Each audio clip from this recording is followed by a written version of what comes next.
Kala ko naman may banat na ang tarantadong dado na ito dahil wow, may upload na naman na video tungkol sa aking pagkachismoso. Gaya pala ng dati, walang kwenta, non-recyclable na nga ni-recycle pa. Ulamin mo na din ang ebak mo at baka sakaling mahimasmasan ka at magmilagrong lakad mo ay maging diretso na.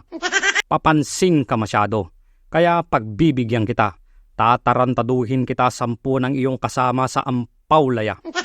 12 days na akong walang birada sa inyo dahil busy ako sa buhay ko para hindi umasa sa ayuda na bigay ng ponyo. Tapos may padrama ka na namang hinayupak ka.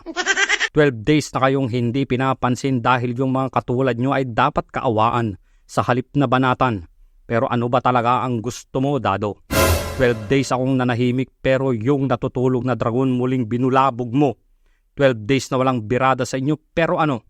Sumusugat pa rin ang channel ko. Puro ganito na nga lang ang upload ko. Partida. Hindi na ako nagsasalita. Hindi na ako nagbibigay ng comment. Hindi na ako nambabarobal pero putik yung channel ko umabot pa rin ng 10,000 subscribers. Libo-libo pa rin ang nanonood.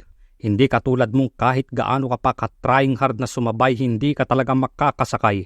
Sabagay, paano ka naman kasi lalago kung sarili mong monetization dyan sa bulok na channel mo galing pa sa pagbili ng watch hour mo? Hindi kayang lumago kaya pati yan niloko mo. Sa channel mong nagka-subscriber dahil sa sub to sub, dahil sa dan na channel mo pabalik na lang. Nilagay pa sa premiere ang basurang content niya. 3 hours na lang bago magsimula hulaan nyo kung ilan ang nag-aabang. Ayan o, isa. Sarili din niya.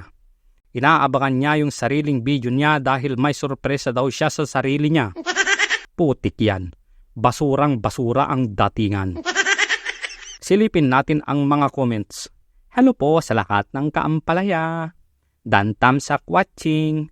Dan tamsak. Waiting sir dance. Thumbs love po from Josepina. Putik. Wala ni isang related sa topic ng video. Nakakasuka. Nagpunta ka na nga at nagpaawa sa mga nagpapasub to sub pero ang resulta nga. Na-premiere mo na.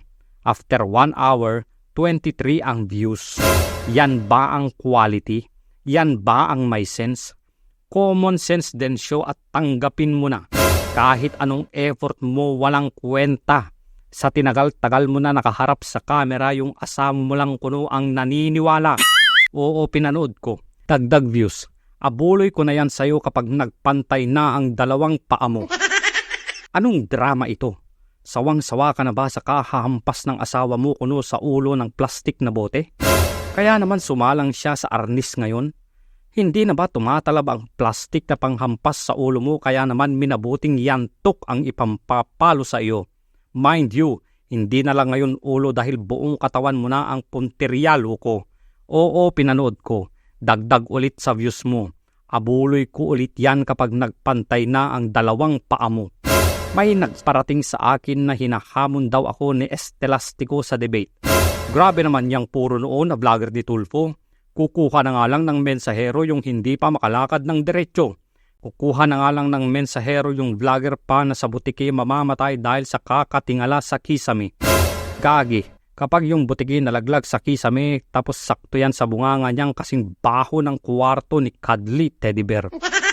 Speaking of Nico at ang kalbong bobong kriminal na ito, nagsama daw sila sa iisang kwarto, tapos kinontent mo, tapos sasabihang bigla ang pagkikita. Paano biglaan yan, tanga ka ba? Yung kwarto ni Nico pinalidis niya para itago ang mapanghing amoy na sasalubong sa kanyang buwisita. 2 matitibay? Totoo naman, 2 matitibay. Si Nico matibay ang sikmura na kahit pa mas madalas pa ang paglabas ng kulay asul na buwan sa kanyang paliligo, nakakayanan niyang segundo inaamoy ang maasim na kilikili nito. Si bobong kriminal matibay talaga yan. Pero sa bakla bumibigay kapag wala ng pagkain na maihapag sa mesa at batong mahihit-hit para sa kanyang bisyong nakakasuka. Siya nga pala, bago ko makalimutan, nakapangako pala ako. Belated anniversary kay Ern at sa kanyang may bahay.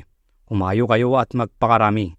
Huwag lang gumaya kay idol na nagkalat ng lahi pero sa iba't ibang babae, legal at hindi.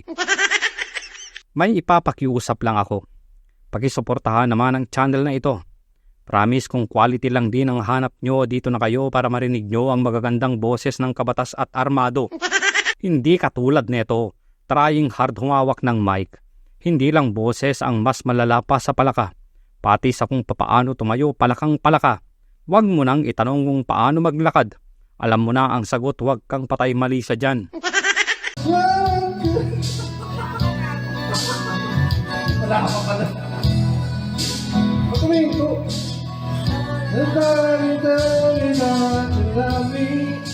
Ang hindi magsusubscribe dyan, dadalhin ni Nico sa kanyang kwarto at doon maglalagay ng 1 linggo. Kasama pa itong gurang na ito.